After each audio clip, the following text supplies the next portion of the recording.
നമസ്കാരം. ഇന്ന് ഞാൻ സംസാരിക്കാൻ പോകുന്നത് ഒരുപാട് സ്ത്രീകൾ സൈലൻ്റ്ലി എക്സ്പീരിയൻസ് ചെയ്യുന്ന പക്ഷേ തുറന്നധികം സംസാരിക്കപ്പെടാത്ത ഒരു വിഷയത്തെക്കുറിച്ചാണ്. പല സ്ത്രീകളും ഒരു സമയത്ത് ഇങ്ങനെ പറയാറുണ്ട്, എനിക്ക് പഴയ പോലെ അഡ്ജസ്റ്റ് ചെയ്യാൻ പറ്റുന്നില്ല, ചെറിയ കാര്യങ്ങൾ പോലും ഇറിറ്റേഷൻ ഫീൽ ചെയ്യുന്നു, എനിക്ക് ഞാൻ തന്നെ മാറിപ്പോയ പോലെ തോന്നുന്നു എന്നൊക്കെ. അതേസമയം കൂടെയുള്ളവർ ഫാമിലി മെമ്പേഴ്സ് പറയും, ഇത്രയ്ക്ക് മൂഡ് ചേഞ്ച് എന്തിനാ, ഹോർമോൺ പ്രോബ്ലം ആണോ, നീ പഴയ പോലെയല്ല. പക്ഷേ ഇന്ന് നമ്മൾ ബ്ലെയിം ചെയ്യാനല്ല സംസാരിക്കുന്നത്, അവെയർനെസ് ക്രിയേറ്റ് ചെയ്യാനാണ്. കാരണം അവെയർനെസ് ഇല്ലാത്തപ്പോൾ റിലേഷൻഷിപ്പ് ഭയങ്കര ബുദ്ധിമുട്ടാവും, സെൽഫ് എസ്റ്റീം ഹേർട്ടാവും, മെൻ്റൽ ഹെൽത്തിനെ പോലും ബാധിക്കും. ഈ വീഡിയോ അവെയർനെസ് പർപ്പസിന് വേണ്ടിയാണ്. ഇത് പേഴ്സണൽ മെഡിക്കൽ അഡ്വൈസ് അല്ല. സിവിയർ സിംറ്റംസ് ഉണ്ടെങ്കിൽ ക്വാളിഫൈഡ് ആയിട്ടുള്ള ഗൈനക്കോളജിസ്റ്റിനെ അല്ലെങ്കിൽ മെൻ്റൽ ഹെൽത്ത് പ്രൊഫഷണലിനെയൊക്കെ കൺസൾട്ട് ചെയ്യേണ്ടതാണ്. എന്താണ് പ്രീ മെനോപോസ്? അതാണ് ഇവിടെ പറയുന്നത്. ആദ്യം വളരെ സിമ്പിളായി മനസ്സിലാക്കാം. മെനോപോസ് എന്നാൽ പീരിയഡ്സ് പെർമനൻ്റ്ലി സ്റ്റോപ്പ് ചെയ്യുന്ന സ്റ്റേജ്. പക്ഷേ അതിനു മുൻപ് വർഷങ്ങളോളം ബോഡി ഒരു ട്രാൻസിഷനിലേക്ക് പോകുന്ന ഒരു ഫേസ് ഉണ്ട്. അതിനെയാണ് നമ്മൾ പ്രീ മെനോപോസ് എന്ന് പറയുന്നത്. ഇത് സാധാരണയായി ലേറ്റ് 30s 40s ചിലപ്പോൾ ഏർലി 50s വരെ എഫക്റ്റ് ചെയ്യാം. ഈ സമയത്ത് ബോഡിയിൽ ഹോർമോൺസ് ഫ്ലക്ച്വേഷൻസ് ഉണ്ടാവും, എസ്പെഷ്യലി ഈസ്ട്രജനും പ്രൊജസ്ട്രോണും. അപ്പോൾ എങ്ങനെയാണ് ഈ ഹോർമോൺസ് നമ്മുടെ ഇമോഷൻസിനെ എഫക്റ്റ് ചെയ്യണേ എന്നൊന്ന് മനസ്സിലാക്കാം. ഇപ്പോഴൊരു ഇമ്പോർട്ടൻ്റ് ഒരു കാര്യം മനസ്സിലാക്കുന്നത്, ഹോർമോൺസ് വെറും റീപ്രൊഡക്റ്റീവ് സിസ്റ്റത്തിന് മാത്രമല്ല റിലേറ്റ് ചെയ്യുന്നത്. അവ നമ്മുടെ മൂഡ്, സ്ലീപ്പ്, അതുപോലെ തന്നെ നമ്മുടെ ക്ഷമ, ഇമോഷണൽ റെഗുലേഷൻ, സ്ട്രെസ് ടോളറൻസ് ഇവയൊക്കെയും എഫക്റ്റ് ചെയ്യുന്നൊരു കാര്യമാണ്. ഡോക്ടേഴ്സ് എക്സ്പ്ലെയിൻ ചെയ്യുന്നത് ഈസ്ട്രജൻ, സെറാട്ടോണിൻ പോലുള്ള ബ്രെയിൻ കെമിക്കൽസിനെ ഇൻഫ്ലുവൻസ് ചെയ്യുമെന്നാണ്. അപ്പോൾ സെറാട്ടോണിൻ നമ്മുടെ മൂഡുമായിട്ട് ഒരുപാട് ബന്ധമുള്ളതാണെന്ന് എല്ലാവർക്കും അറിയാം. അതുകൊണ്ട് തന്നെ ഈസ്ട്രജൻ ഫ്ലക്ച്വേറ്റ് ചെയ്യുമ്പോൾ ഇമോഷണൽ സെൻസിറ്റിവിറ്റി, ഇറിറ്റബിലിറ്റി, ചിലപ്പോൾ വെറുതെ ഇരുന്ന് കരയാൻ തോന്നുക, അല്ലെങ്കിൽ ഇമോഷണൽ ഓവർവെൽമിങ് തോന്നുക, അങ്ങനത്തെ പ്രശ്നങ്ങൾ ഉണ്ടാവാം. പ്രൊജസ്ട്രോൺ ആണെങ്കിൽ ഒരു കാമിങ് ഹോർമോൺ എന്നാണ് ഡിസ്ക്രൈബ് ചെയ്യുക. അത് കുറയുന്ന സമയത്ത് ആങ്സൈറ്റി, അതുപോലെ തന്നെ ഉറക്കത്തിന് പ്രശ്നങ്ങൾ ഉണ്ടാവുക, റെസ്റ്റ്ലെസ്നെസ് ഉണ്ടാകുക, ഇമോഷണലായിട്ട് നമുക്ക് ഭയങ്കര ക്ഷീണം അനുഭവപ്പെടാം, ഇത്തരം പ്രശ്നങ്ങൾ ഉണ്ടാവും. അപ്പോൾ ഞാൻ പേഴ്സണലി ഫീൽ ചെയ്യുന്ന ഒരു ഡീപ്പർ ഇമോഷണൽ സൈഡ് ഉണ്ട്. ഇത് ഹോർമോൺസ് മാത്രമല്ല, പല സ്ത്രീകളും വർഷങ്ങളോളം എല്ലാവർക്കും വേണ്ടി അഡ്ജസ്റ്റ് ചെയ്യുന്നവരാണ്. സ്വന്തം ഇമോഷൻസ് സപ്രസ് ചെയ്യും, പീസ് മെയിൻറ്റെയിൻ ചെയ്യാൻ വേണ്ടിയാണ് സൈലൻസ് ചൂസ് ചെയ്യും. അങ്ങനെ അവരവരുടെ വിഷമങ്ങളൊക്കെ അവർ കുറേ ഇഗ്നോർ ചെയ്യും. അപ്പോൾ ഇതെല്ലാം സഹിച്ചത് അവൾ ആക്ച്വലി സ്ട്രോങ് ആയതുകൊണ്ടല്ല, വേറെ ചോയ്സ് ഇല്ലാത്തത് കൊണ്ടാണ്. ഇമ്പോർട്ടൻ്റ് ആയിട്ടുള്ള ഒരു ഇൻസൈറ്റ് വരുന്ന ഒരു സ്റ്റേജാണ് ഈ ഓവർലോഡിങ് എനിക്ക് പറ്റില്ല എന്ന് പറയുന്ന ഈ ഒരു സ്റ്റേജ്.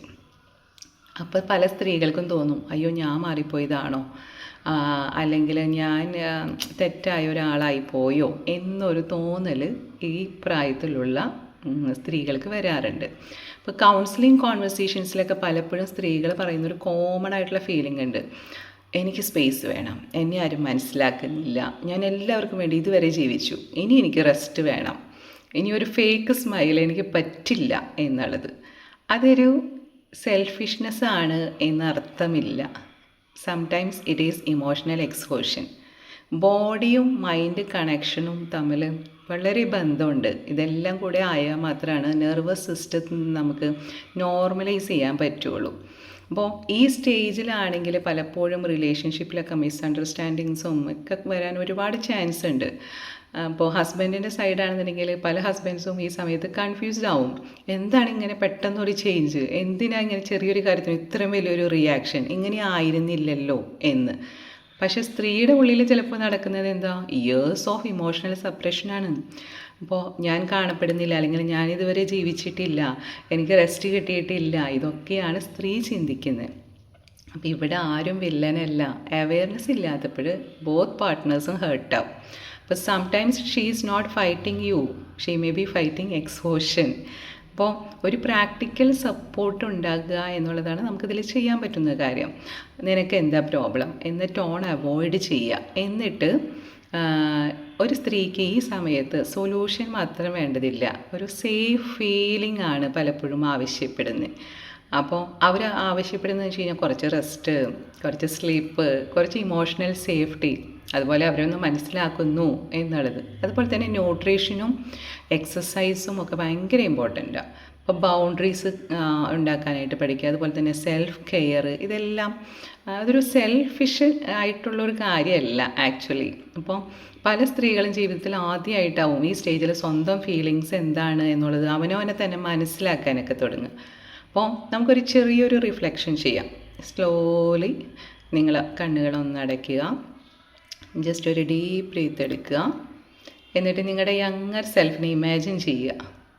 എല്ലാവർക്കും വേണ്ടി ഓടി നടന്ന, സ്വന്തം ഇമോഷൻസ് സപ്രസ് ചെയ്ത, എത്ര ടയേർഡായിട്ടും ചിരിച്ചുകൊണ്ട് മറ്റുള്ളവരുടെ മുൻപിൽ അഭിനയിച്ച ആ ഒരു യങ്ങർ വെർഷനോട് നീ പറയുക, ഇനി നിൻ്റെ ഇമോഷൻസ് ഞാൻ കേൾക്കും, നിൻ്റെ എല്ലാ വികാരങ്ങളും ഞാനിനി മനസ്സിലാക്കും എന്നുള്ളത്. പക്ഷേ ഈ ഒരു അവെയർനെസ്സിലേക്ക് നമ്മൾ പതുക്കെ പതുക്കെ കടക്കണം എന്നുള്ളതാണ് എനിക്ക് പറയാനുള്ളത്. അപ്പോൾ അണ്ടർസ്റ്റാൻഡിങ് ഉണ്ടെങ്കിൽ തന്നെ ഒരു വിമൻ്റെ ഇമോഷണൽ റീബർത്ത് ആവും അവിടെ നടക്കുക. ഡിഫിക്കൽട്ടാകുന്നില്ല. അവളുടെ ബോഡി ഇനി സൈലൻറ്റ് സഫറിങ് സപ്പോർട്ട് ചെയ്യുന്നില്ല എന്ന് മാത്രമേ ഉള്ളൂ.